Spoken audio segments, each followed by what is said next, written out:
요한계시록 강해 23번째 시간입니다. 예수의 사람들이라는 제목으로 말씀을 전하도록 하겠습니다. 우리가 지난주에 사탄이 부리는 두 짐승, 적 그리스도와 거짓 선지자, 이 두 짐승이 사탄으로부터 권세를 받아서 세상을 지배하며 용과 짐승을 경배하도록 이끌었고, 또 사람들의 오른손이나 이마에 짐승의 이름이 나타난 그 표를 받게 해서 표를 받은 사람 외에는 이제 매매를 하지 못하게 하는 것을 이제 살펴보았습니다. 이 세상 나라는 그 표를 받아야만 안전함을 얻고 또 참으로 혜택을 받을 수 있을 것처럼 보이는 그런 나라였습니다. 즉 짐승이 통치하는 어떤 그 세계를 잠깐 본 거죠. 그러나 이제 14장에서는 사도 요한은 다른 모습을 이제 보게 됩니다. 지난주에 우리가 살펴본 그 두 짐승이 세력을 얻으면서 만들어가는 나라는 예수를 믿는 사람들이 철저히 소외되게 될 수밖에 없는 그런 나라였어요. 그죠? 근데 이제 14장에서 우리는 이제 사도 요한이 다른 모습을 이제 환상을 보는 것을 보게 되는데, 1절에 보면 이제 어린 양이 시온산에 섰고 그와 함께 14만 4천이 서 있는데, 이제 그 14만 4천의 그 이마에 어린 양의 이름과 그 아버지의 이름을 쓴 것이 이제 있음을 이제 보게 되는 거죠. 우리가 13장에서 짐승의 이름과 수를 나타내는 표식을 받은 세상 사람들을 이제 우리가 말씀을 드렸는데, 이 사도 요한은 이제 어린 양의 이름과 그 아버지의 이름이 그 이마에 있는 사람들을 보게 됩니다. 대조가 되는 거죠. 이거는 이제 우리로 하여금 큰 이제 것을 생각하게 만드는데, 자, 짐승의 이름인가 어린 양의 이름인가, 이 두 가지 어떤 질문을 이제 하게 만듭니다. 자, 누구의 이름이 적힌 표를 받아야 하는가? 이 질문은 결국 궁극적인 그 세계의 그 주인이 누구냐를 의미하는 것이기도 합니다. 우리 인간이 본래 누구의 권세 아래에 있어야 하는가? 인간에게 과연 참된 왕과 주인은 누구인가? 누가 참된 정의와 평화와 생명을 주시는 분인가? 누가 온 우주의 주인이시며 참된 인도자이시며 왕이신가? 이런 거에 해당되는 질문입니다. 이게 누가 참으로 통치자이냐, 누구의 나라에 우리가 속해야 되냐, 이걸 이제 생각하게 하는 거죠. 사탄은 항상 세상을 미혹한다고 그랬죠. 세상을 미혹해서 자기가 주인이 되고 싶어 하는 존재입니다. 그런 존재이기 때문에 하나님이 창조한 이 세상 가운데서 계속 사람들의 마음속에 이제 하나님의 뜻이 아닌 다른 것을 전달하면서 그들을 현혹시키는 것이 이제 사탄이고, 사탄이 만들어가는 나라죠. 그러니까 궁극적으로는 이제 그런 걸 보게 되는 거죠. 과연 짐승과 그 짐승을 보낸 사탄이 참된 주인인가를 이제 13장에서는 이제 생각하게 만들죠. 왜냐면 그들이 이제 세력을 잡았고 현혹시키면서 세상을 이제로 하여금 자신을 따르게 했고, 그 세상 사람이 자기를 경배하는 그 모습을 사도 요한이 봤거든요. 그리고 막 매매를 못하게 하니까 분명히 혜택을 받는 사람들은 그 이름을 받은 사람들이란 말이에요. 실제로는 그 세상을 보면, 그죠? 그리고 매매를 못하니까 예수님 믿는 사람들은 철저히 소외되는 거죠. 많이 핍박을 받는 것이고, 뭔가 불안하고 굉장히 그 모습을 보면 굉장히 솟을 것 같고 그러는 거죠. 근데 여기에 이제 사도 요한은 이제 다른 모습을 보게 되는 거죠. 하나님에게 속한 사람들이 있음을 이제 여기서 이제 보게 되는 거죠. 그래서 하나님께서는 이 성경의 독자들로 하여금 누구를 선택하고 따르는 것이 참으로 옳은 결정인가를 밝히 알게 하시기 위해서 이렇게 대조하는 모습을 보여줍니다. 13장의 어떤 모습을 보이고, 또 14장의 모습을 이제 보여주는 거죠. 진리를 좋아하지 않고 불의를 좋아하는 자들은 하나님을 마음에 두기를 싫어합니다. 로마서 1장에 나와 있죠. 하나님을 마음에 두기를 싫어한다고 표현하고 있습니다. 그들은 대신에 교만하고 거짓으로 미혹하는 자들을 따르고 오히려 경배하게 될 것이라는 거죠. 우리가 궁극적으로 이제 이 세상과 이 세상의 사람들을 보면 결국 그러한 경향으로 두 가지 경향으로 나눠집니다. 여러분 잘 한번 관찰해 보세요. 사람들이 왜 세상에 저런 사람도 있을까 이렇게 궁금해하는 그런 대상들도 있을 겁니다. 아, 왜 저 사람들은 왜 저게 분명히 잘못됐는데도 왜 저런 행동을 하고 사람들을 속일까? 네, 그런 사람들이 있어요. 근데 그런 종류의 사람들이 있습니다. 반드시 어떤 경향성이 두 가지로 나뉘거든요. 근데 어떤 사람들은 참 그 자신들이 그 주인이라는 걸 알고 계속 그 부족함을 느끼고 있어요. 네, 그런 사람들이 또 있습니다. 그래서 겸손해야 된다는 걸 알고 뭔가 참된 걸 발견하고 찾아야 된다는 걸 또 인정하는 사람도 있어요. 이 세상에는. 그런 사람도 있습니다. 이제 하나님께서 이 세상 끝에는 하나님께서 모든 것을 결국 드러내시고 누가 참된 주인이고 누가 통치자이고 누가 무엇이 참된 진리인지를 밝히실 거란 말이에요. 그래서 이 모든 인간도 무엇을 따랐는지를 다 이게 드러내게 될 겁니다. 그래서 모든 걸 아시고 심판하신 하나님은 인간이 택한 그 결정에 대해서 대가를 치르게 하실 것이라는 거죠. 어린 양의 이름과 아버지의 이름이 임하에 있는 자들은 사탄의 술수와 거짓에 속지 않고 어린 양을 믿고 따르는 자들입니다. 하나님께 속한 사람들이라는 거죠. 하나님을 참으로 아는 사람들이라는 것입니다. 에레미야 24장 7절 말씀을 우리가 잠깐 살펴보겠습니다. 에레미야 24장 7절. 구약 그 이사야 뒤에 에레미야가 있습니다.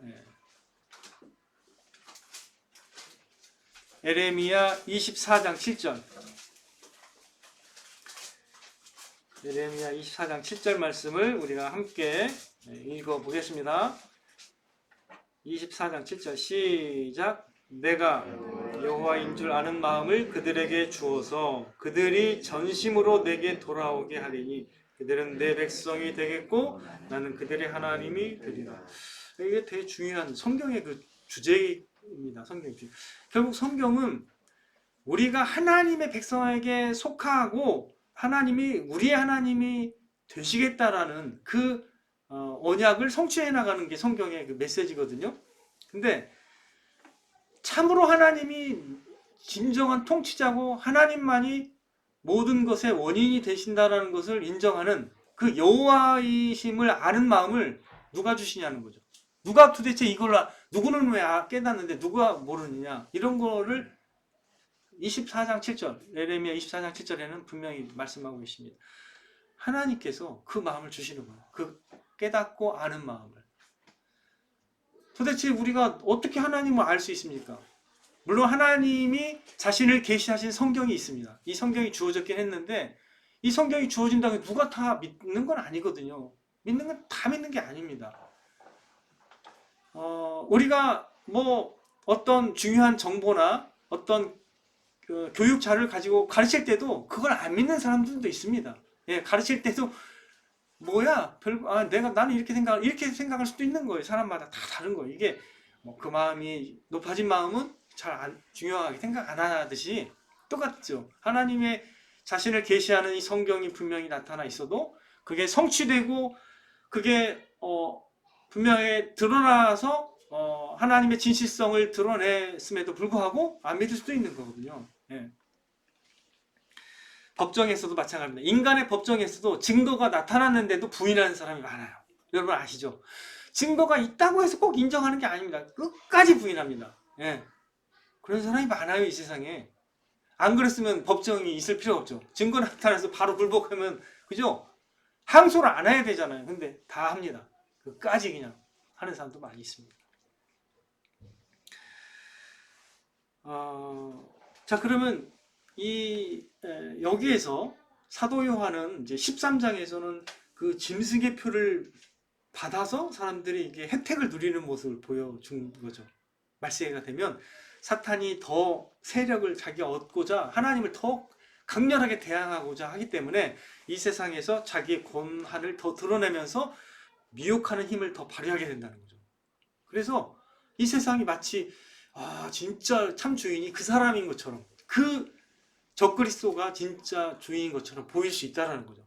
미혹이 될 수 있는 그 위험성이 더 많다는 거예요, 말세에는. 그리고 예수님 안 믿는 사람은 소외돼요, 오히려. 굉장히 혜택을 못 받는다는 거예요. 뭐 이렇게 우리도 그렇잖아요. 뭔가 혜택을 많이 받는 게 더 지혜로운 거고 참되다고 생각하지. 누가 저렇게 막 소외되고 굉장히 뭔가 이상하게 합당하지 못한 합리적이지 못한 어떤 그 생각을 하는 사람이라면 좀 우리는 뒤떨어진 사람으로 생각하잖아요. 보통은 그렇잖아요.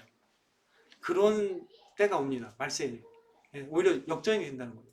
사탄이 미혹하는 힘이 더 세져가지고 예수님 믿는 사람들이 약간 이상해 보이는 거예요. 저 사람 어떻게 정신이 좀 나갔나 이런 생각이 드는 거죠.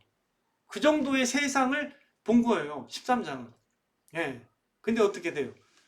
그걸로 끝났으면 사도 요한이 좀 두려웠을 거 아니에요. 예수님 믿는 사람 고용 어떻게 되는 거예요? 이렇게 생각할 수 있지만 다시 바로 보여줍니다. 하늘의 그 모습을 보여주면서 그 이마에 짐승의 표를 받지 않고 어린 양의 이름과 하나님의 이름을 받은 사람들이 있다라는 거죠. 그래서 그 사람들은 누군지를 설명하는 거죠. 그 사람들은 어린 양을 따르는 사람들입니다. 그리고 속량함을 받은 사람들이고 어린 양이 어디로 인도하든지 따르는 사람들이고 영화롭게 된 사람들, 흠이 없는 사람들이라고 하나님께서 이제 보여주시는 거죠. 한번 보세요. 이 사람들은 예수를 믿는 사람들이며 어린 양의 피에 그들의 옷을 씻은 자들이라는 거죠. 그리고 이 사람들은 하나님의 진노의 심판에서 벗어나서 하나님 나라에 합당한 사람이 되는 것입니다. 사탄은요, 자기의 나라에 아무 요건이 없어요. 그냥 사탄은 자기를 그냥 따르면서 그냥 이렇게 굉장히 멋진 그 존재라는 것을 인정하기만 하면 되는 거예요. 다 그냥 받아줍니다. 그래서 마치 그들을 이롭게 할 것처럼 그들을 이제 혼미케 하면서 그들을 인도할 텐데, 근데 하나님의 나라에 과연 합당한 사람은 누구냐? 그냥 어린 양의 피에 씻은 사람들이에요. 별거 없어요. 이 사람들의 특성은 그냥 어떻게 보면 연약한 사람들이에요. 자신들의 죄를 인정하고 그냥 어린 양의 피에 씻은 사람들이라는 거죠. 하나님이 피값을 대신 내준 거죠. 속량함을 받은 사람들이라는 겁니다. 4절에 보니까 그 표현을 이렇게 말씀을 하고 있습니다. 여자와 더불어 더럽히지 아니하고 순결한 자라. 이거는 의롭다함을 받은 자들이라는 뜻이에요. 이게 본래 원래 깨끗해서 구원받는다 이런 표현이 아닙니다. 이들의 그 상태가 보니까 영화롭게 이제 의롭게 된 사람들이라서 깨끗한 사람이라는 것을 이렇게 표현하는 거죠. 5절에도 이렇게 표현합니다. 그 입에는 거짓말이 없고 흠이 없는 자들이니라. 진실한 건 사실입니다. 진실하려고 노력하고 또 진실하려고 했던 사람들이죠. 그건 사실이기 때문에 이렇게 표현하죠. 그리고 하나님과 어린 양에 속한 자들이라는 표현이 4절에 나오죠. 그죠? 하나님과 어린 양에 속한 사람들이다. 그들의 정체성이 무엇인지를 이제 여기서 말씀해 주고 있습니다. 이 사람들이 하나님과 어린 양을 새 노래로 찬양하는 대열에 합류하게 된 거죠. 그래서 천상의 모습을 보니까 이들이 하나님을 참된 주인으로 인정하면서 하나님을 찬양하는 그 대열에 끼어 있다는 거죠. 하나님의 인침을 우리가 받았는가? 그러면 이 하나님의 인침이라는 게 도대체 어떻게 받는 건가? 사실 우리는 하나님의 도장을 받은 적이 없어요. 외적으로 하나님의 도장을 어떤 기관이 찍어준 것도 아니고 목사가 찍어주는 건 아니거든요. 하나님의 인침을 우리는 어떻게 받습니까? 여러분, 제가 이건 간단하게 언급을 요한계시록 강의하면서 중간에 말씀을 드렸는데, 첫 번째, 이거는 성령이 인치는 거예요. 성령이 우리가 하나님의 자녀인 것을 이렇게 확신시켜 준다는 거죠. 성령의 인치심이 있음을 우리는 알아야 됩니다. 로마서 8장 16절 한번 찾아볼게요. 이 부분에 대해서 여러분 헷갈리면 안 돼요. 성령께서 인치시는 거예요. 그 인간의 손에 의해서 되는 게 아닙니다. 예, 여러분들 로마서 8장 16절 같이 읽어볼게요. 로마서 8장 16절 말씀 시작. 성령이 친히 우리의 영과 더불어 우리가 하나님의 자녀인 것을 증언하시나니, 성령이 이렇게 우리가 하나님의 자녀, 우리의 정체성이 누군지를 밝히 증언한다고 했습니다. 에베소서 1장 13절도 찾아봐야 됩니다. 에베소서 1장 13절 그 뒤로 가시면 쭉 가시면 갈라디아서 뒤에 에베소서가 있을 겁니다. 갈라디아서 맞나요? 에베소서 1장 13절 에베소 1장 13절입니다. 자, 시작. 그 안에서 너희도 진리의 말씀 곧 너희의 구원의 복음을 듣고 그 안에서 또한 믿어 약속의 성령으로 인치심을 받았으니, 그러니까 성령으로 이렇게 도장을 찍는다는, 항상 성령으로 이게 인치심을 받는 거거든요. 예. 믿는 자들에게 성령이 거하시게 되고 또 성령을 받게 됩니다. 그리고 성령은 우리로 하여금 그걸 깨닫게 하는 거죠. 내가 하나님께 속한 사람이라는 깨닫게 돼서 하나님을 찾게 하는 거죠. 그리고 하나님을 따르게 하는 거죠. 성령이 하시는 일입니다. 그 다음에 두 번째, 그러면 우리가 하나님의 인치심을 받았으면 어떻게 하느냐? 첫 번째 성령이라고 했습니다. 두 번째는 어떤 걸로 아냐면요, 이거는 좀 다른 사람에게 이렇게 보여야 돼요. 자기가. 즉 내 안에 발견되는 건 1차적으로는 성령의 인치심인데, 두 번째로는 다른 사람도 나를 인정해야 되는데, 그게 뭐냐? 주의 말씀을 믿고 따르는 걸 통해 인침을 받은 사람이라는 것을 확증하게 되는 거죠. 내가 말씀을 따르면 되는 거예요. 진짜 말씀을 따르는 사람은 인침을 받은 사람이라는 것을 나타내는 거죠. 요한일서 2장 5절을 찾아보겠습니다. 요한일서 2장 5절. 요한일서 2장 5절.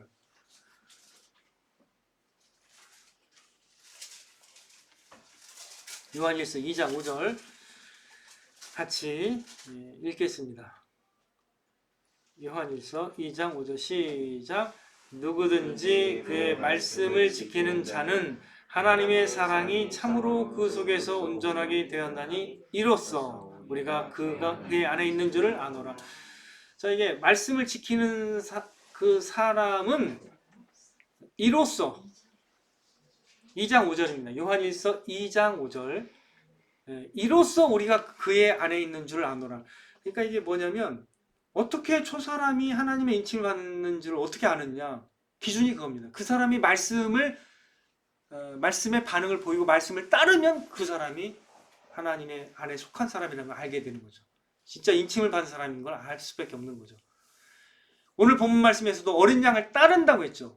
따르는 사람만이 참된 신자고 인침을 받은 사람이라는 것을 우리가 알 수 있는 거죠. 자, 요한일서 3장 24절 한번 찾아보시면 똑같은 구절이 이제 반복이 되는데, 잘 보세요. 요한일서 3장 24절 그 뒤로 가면 요한일서 3장 24절. 자, 읽겠습니다. 시작.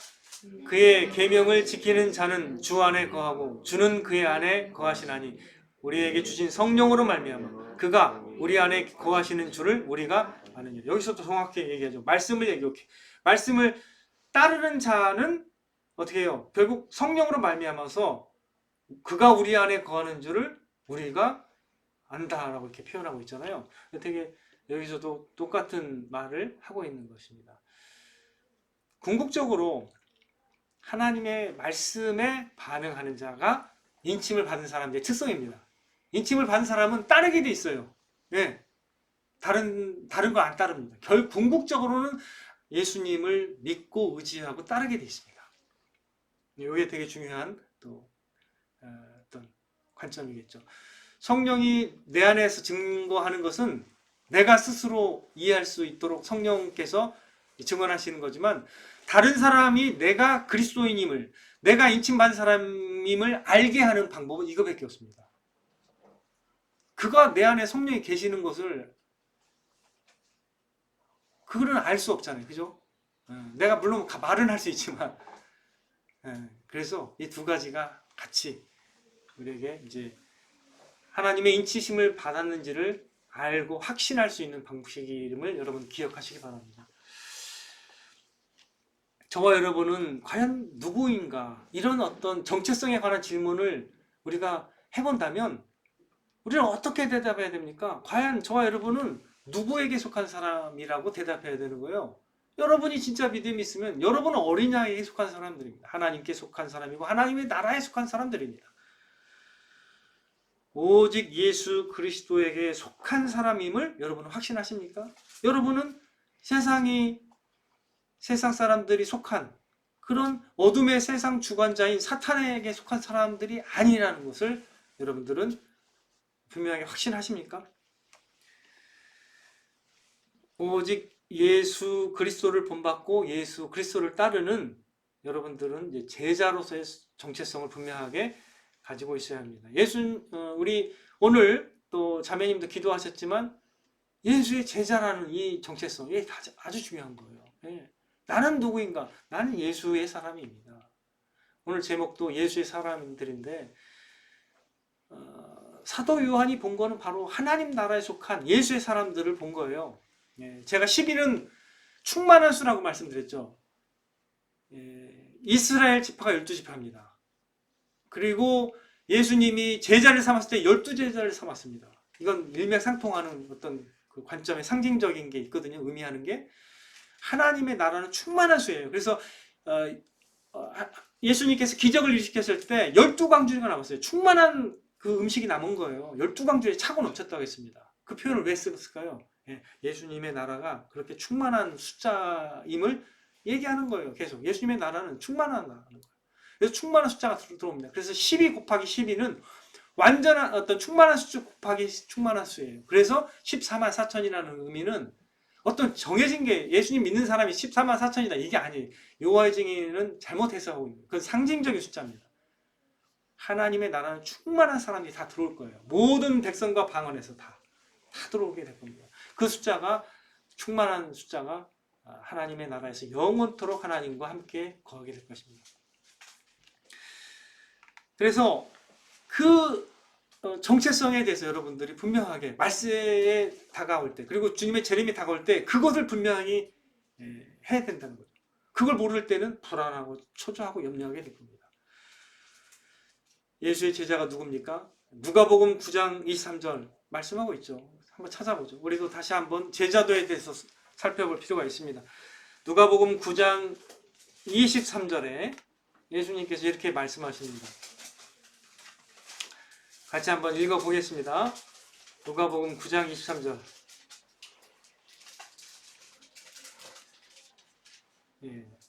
시작. 또 우리에게 이르시되 아무든지 나를 따라 오려거든 자기를 부인하고 날마다 제 십자가를 지고 나를 따를 것이니라. 첫 번째 자기를 부인해야 된다고 말씀하시고 제 십자가를 우리도 져야 된다는 거예요. 예수님이 가신 그 길처럼 우리도 십자가를 져야 된다고 하고 세 번째 주님을 따라야 된다는 거예요. 이게 이제 주님의 제자가 되는 단순한 그 주님의 요구사항입니다. 주님을 믿는다라는 걸 이렇게도 표현할 수 있는 거예요. 주님을 믿는다라는 것을 주님을 따른다라고 표현할 수 있는 거고 또 이 주님을 따른다라는 게 뭐냐? 제자도를 세 가지로 이렇게 말씀을 우리가 드릴 수 있어야 되는 거죠. 자, 우리가 첫 번째만 생각해도 자기를 부인한다라는 것을 생각해 볼 때 오늘날 세대와 잘 안 맞아요. 오늘날 세대는 자기를 긍정하고 다 자기를 칭찬하지 자기를 부인한다라는 것도 굉장히 어색합니다. 오늘날 이런 말을 하면 너 수도원 가냐? 너 무슨 옛날 방식대로 사냐? 이렇게 얘기하지 시대착오적으로 봅니다. 오늘날은 왜? 시대라는 것을 우리가 시대에 민감한데 왜 시대에 민감하게 될까요? 시대는 누가 결정합니까? 대다수가 결정하는 거예요. 시대에 어떤 게 진짜 합당하냐는 누가 결정해요? 사람 다수가. 근데 그 주체가 사람이죠. 그래서 항상 사람을 우선시하는 이 세상 사상은 우리랑 어떻게 보면 안 맞는 게 꽤 있어요. 여러분 그걸 이해하셔야 돼요. 그죠? 자기를 부인하라고 하는데 이게 누가 좋아합니까? 자기를 부인하라는 여기서 걸리는 거 일단 첫 번째 딱 걸리고 그냥 탈락이에요. 이 사상은 이 주님을 믿는다라는 것이 얼마나 그들에게 고리타분하게 들리겠습니까? 자기를 부인하라는데 지금 긍정해줘도 거기 들어갈까 말까인데 그렇지 않아요? 네.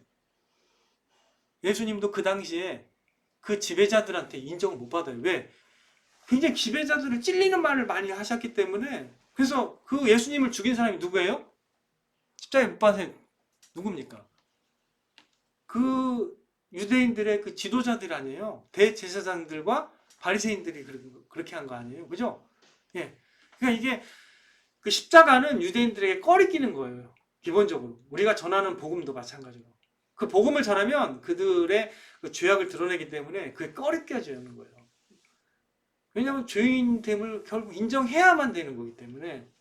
근데 이거는 나를 부인하는 것 같은 거예요. 내가 죄인임을 인정하는 거는 나를 부인하는 것 같다는 거죠. 법정에서 완전히 굴복해야 되니까 그 누가 좋아합니까? 법정에서 죄인이라는데 좋아할 사람이 없습니다. 기본적으로 그죠? 주님의 제자도가 된다는 거 이와 같은 거예요. 이 세상에 산다라는 거.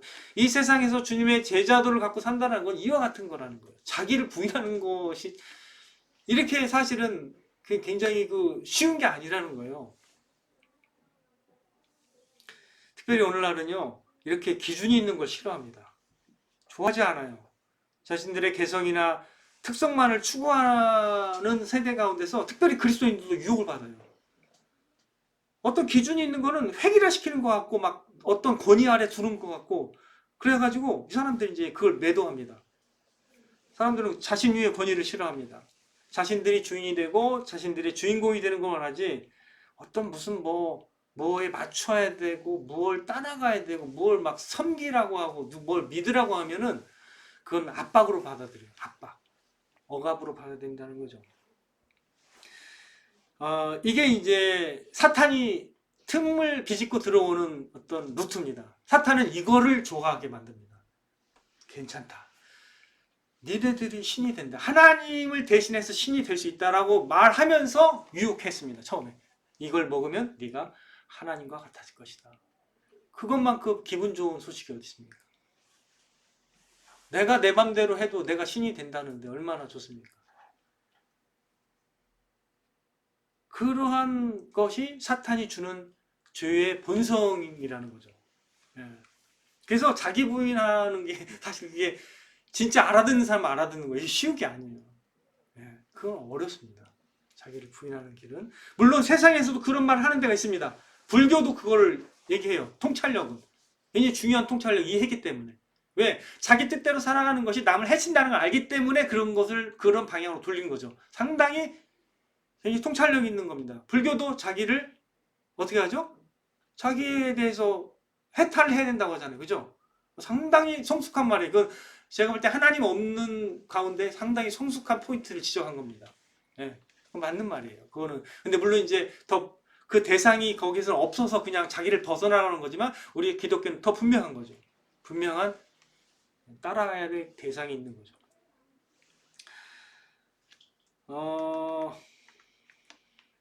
오늘날 세대는 자신만의 개성이나 또는 어떤 그런 특성을 존중하다 보니까 과도하게 존중하긴 해요. 오늘날은. 그래서 이제 그렇다고 해서 이제 우리가 주님을 따른다고 할 때 우리만의 개성과 어떤 나다움을 버리는 것이냐? 꼭 그런 건 아니에요. 근데 그렇게 또 오해하기도 합니다. 자기를 부인하는 것에 대해서 또 그렇게 오해하기도 하는데 그렇지 않습니다. 하나님이 우리를 지으셨을 때 우리 하나님의 지으심은 다 나다움을 다 독특한 나다움을 다 허락하셨어요. 다 있는 겁니다. 그거는 다 이미 그것을 기뻐하도록 하나님이 다 허락하셨다는 거죠. 그것도 부인하는 걸로 오해하는 사람도 있습니다. 근데 그렇지 않습니다. 하나님의 형상을 따라 지음을 받은 차별화된 자가 이미 있다라는 거죠. 그거에 대해서 하나님이 긍정하시는 거예요. 그것까지 뭐 다 버리라는 그렇게 오해하면 안 되는 거예요.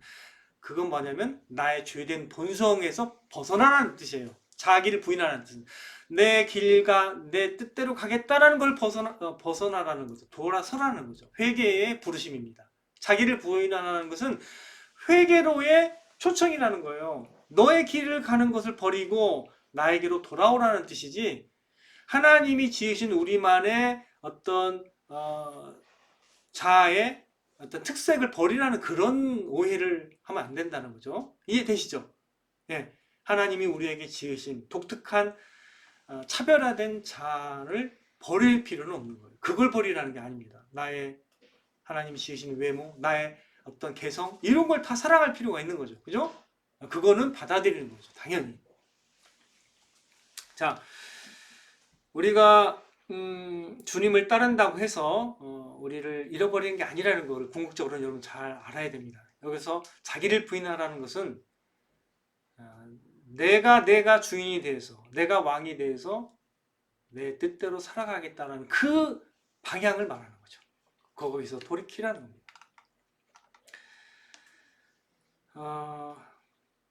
우리가 그러나 무엇보다도 나 자신의 어떠함을 받아들이고 기뻐하는 것 이상으로 사실은 무엇보다도 주님을 기뻐하고 주님을 따르는 것을 우리는 가장 중요하게 여기게 됩니다. 만약에 이것을 하지 않고 그냥 나의 어떠함만을 기뻐한다면 자아도취적 교만에 빠질 위험성이 아주 농후합니다. 그런 사람은 사실은 그리스도의 제자도를 잘 깨닫지 못해요. 참된 신자가 아니라고도 말씀드릴 수 있습니다. 그래서 이렇게 얘기할 수 있어요. 자신의 생각과 감정과 기분이 그 무엇보다도 더 중요한 사람은 주님의 제자가 아닙니다. 자신이 최고의 권위와 법이 되는 사람은 참된 그리스도인이 아니에요. 그래서 이 세상에서는 분위기는 뭐냐면 자기가 최고의 권위와 법이 되는 거죠. 그런 사상에 굴복하면 안 됩니다. 참된 신자는 항상 어린 양을 따르는 사람들이고 하나님의 뜻에 기뻐 따르는 사람들이라는 것을 여러분 꼭 기억하시기 바랍니다. 오늘날 이 파편화된 신앙과 그 왜곡된 신앙도 많고 개인화된 신앙이 많이 있거든요. 그런 건 세상에 물든 신앙이고 참된 신앙이 아닙니다. 여러분들, 참된 그리스도인의 정체성을 우리는 늘 붙들고 있어야 돼요. 주님의 말씀대로 살아가고자 하는 분명한 의지가 항상 있어야 합니다. 여러분이 그러한 의지가 있다면 여러분들은 분명하게 하나님의 사람들입니다. 예수의 사람들임이 분명합니다. 우리가 마음과 뜻과 목숨과 힘을 바쳐야 될 대상은 바로 우리 주님이심을 다시금 기억하시기 바랍니다. 주님을 알고 주님을 사랑하고 주님을 따라가는 것이 참된 성도의 본분이라는 것을 꼭 기억하시기 바랍니다. 주님이 우리의 구원이시고 생명이시고 영광이시고 기쁨이시고 우리의 모든 것 되시기 때문에 그렇게 하는 게 합당한 것입니다. 저와 여러분의 정체성은 무엇입니까? 저와 여러분은 궁극적으로 누구 앞에 서게 될 것인지를 한번 생각해 보십시오. 여러분과 저는 궁극적으로 어떠한 존재로 발견되기를 원하십니까? 과연 어린 양을 믿고 따르는 예수의 사람으로 발견되기를 원하십니까? 아니면 죄와 육신과 세상을 따르는 나의 길을 가는 그런 사람으로 발견되기를 원하십니까? 이렇게 정체성을 분명하게 하는 것은요, 삶의 궁극적인 의미와 목적을 밝히는 것과 연결이 되어 있습니다. 이것을 간과하면 안 돼요. 정체성은 아주 중요한 겁니다. 내가 어떤 존재에 있냐, 내가 누구에게 속해 있느냐, 나는 어디에 앞에 서야 되느냐, 이 질문이 여러분들을 참된 어떤 삶의 의미와 목적을 추구하게 만드는 그 질문이라는 거예요. 만일에 여러분들이 죽을 때까지 신실하게 주님을 따르고 주님을 따라간다면 여러분은 반드시 참된 성도임을 드러나게 되는 거예요. 그런데 만약에 여러분들이 이제 성령께서 여러분들에게 이런 마음을 주셨다고 한번 생각해 보겠습니다. 우리가 참 주님의 어떠하심을 잘 드러내지 못한다고 이렇게 느끼게 만들고 뭔가 마음속에 평안을 주시지 않는다면 그것은 성령께서 우리가 다시금 깨어서 주님을 바라보며 사모하고 또 주님을 따르도록 어떤 말씀으로 이렇게 훈계하시는 거예요. 그러니까 하나님께 속한 사람도 그런 근심을 얻을 수 있어요. 왜? 지금 내가 그렇게 잘 드러내지 못하니까 성령께서 그런 불안한 마음을 주시는 거예요. 그래서 더 네가 정체성을 분명히 해라. 말씀을 따라라. 이렇게 이제 권면할 수 있다는 거예요. 예수의 사람들이 다 늘 평안만 있는 건 아니에요. 그건 이제 오해입니다. 그런 어떤 성령께서 그런 지적을 하시면 그런 근심이 생겨요. 이게 우리가 막 예수의 사람임을 드러내지 잘 못할 때, 내 속에서 내가 세상 사람인가? 이런 어떤 마음을 갖게 한다면 그건 우리가 성령을 근심하게 하는 거예요. 그래서 우리가 누구의 사람인가? 이걸 분명하게 해야 된다는 거죠. 우리가 이제 주님을 뵈기 전에 분명히 이러한 분명한 태도로 우리는 누구의 사람인가에 대해서 나는 누구인가를 분명하게 해야 되고 그 정체성을 계속 분명하게 붙잡아야 되는 것입니다. 그리스도의 향기를 바라는 참된 그리스도인의 정체성을 가지시고 또 예수의 사람들로서 살아가는 저와 여러분이 되시기를 주님의 이름으로 축원을 드립니다.